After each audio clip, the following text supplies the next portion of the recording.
Acho que primeiro falar de um assunto que foi pouco comentado, que acho que vale a gente comentar, tanto positivo, mas como também na Multi, a gente tem essa informação, o impacto da Americanas, né? Americanas, ela tinha uma distribuição de diversas empresas listadas, e uma delas a própria Multi, mas não é tão relevante assim, não é tão grande, a gente está falando de 1, 2%, um impacto relativamente marginal em termos de faturamento, enfim, outras métricas. Mas acho que o caso da Multilaser muito se espelha em outros casos de tecnologia, onde se criou realmente uma expectativa muito grande em relação aos seus cases, né? E não necessariamente os cases estejam ruins, mas eles estão decepcionando porque as expectativas estavam muito altas no passado. Até fazer um paralelo aqui, que talvez não seja tão comparável, mas com o próprio caso da XP. A XP, na minha opinião, não entregou nada de ruim desde o IPO.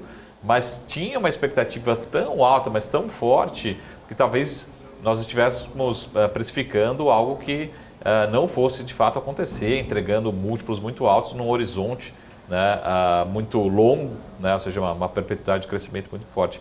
Que é um paralelo aqui que a gente tem com a Multi. Então a gente tem um efeito talvez de quebra das expectativas e talvez... Não acho que vai acontecer, Alex, nesse momento, esse movimento. Mas se a gente fosse talvez uma empresa mais líquida, vamos pensar um grande banco ou uma empresa de commodity, talvez ocorresse de fato, na minha opinião, uma troca das posições, como eu acho que deveria acontecer. A gente tem a Positivo num outro ambiente, numa outra direção, com outro tamanho de rentabilidade, entregando, pelo contrário, superando as expectativas.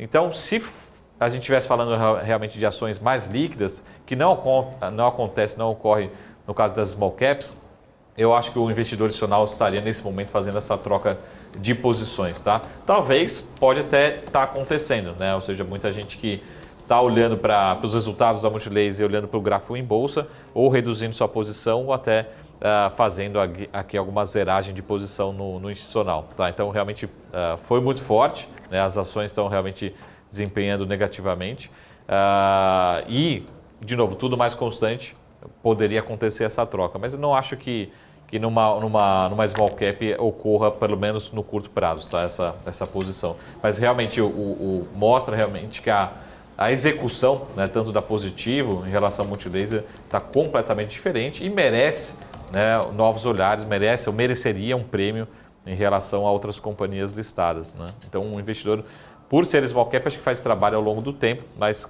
a Multilaser sendo precificada já no curto prazo. Marco Saravalli, no duelo das ações, aí a pergunta do Alex foi Multilaser. Multilaser versus Positivo. Posso fazer a batalha de ações, né? Essa tá fácil. Essa tá fácil? Essa tá fácil. Eu já fiz aqui no top, e eu preciso gravar, inclusive deixar gravado, mas no top tem isso, o pessoal só conferir lá, cerca de 2, 3 semanas atrás, uma batalha de ações entre Coca-Cola e Pepsi. Qual que é a sua preferência?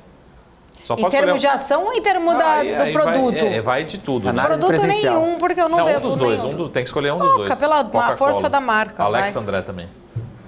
Só pela força da marca. É que eu não vejo Pepsi, né? Eu não vejo Pepsi no dia a dia, mas eu preferia Pepsi. Zé Coquinha. Mudou até a marca, né? Tem um brand novo agora. E você?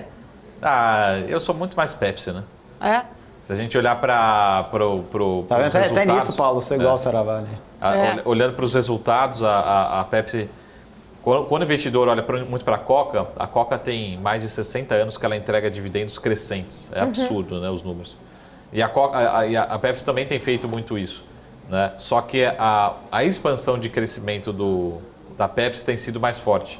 Isso o investidor estrangeiro olha muito, né? Então, inclusive, pessoal, já falei isso, Warren Buffett, ele tem o quê? Coca, mas se ele tivesse Pepsi estaria ganhando mais dinheiro, né? Então, respeitem, né, o bom velhinho, mas é importante também estudar outras companhias para a gente conhecer. Mas eu vou anotar aqui, vou trazer para vocês batalha de empresas Multilaser contra Positivo. Multilaser mas no Top Positivo. News, né? Top News, sempre sexta-feira, a partir das 4 horas eu estou por aqui para fazer o fechamento da semana.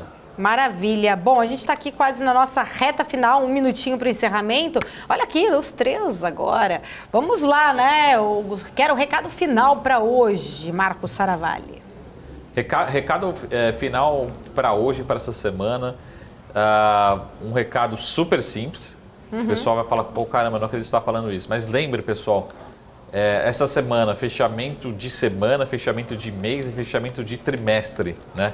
Tem muito gestor aí com resultado ruim, ou seja, pode ter aquela famosa puxeta, até de uma forma bem pejorativa, mas os gestores também estão procurando performance, né? Então isso pode acontecer, muito analista técnico, você que está no seu profit acompanhe, né?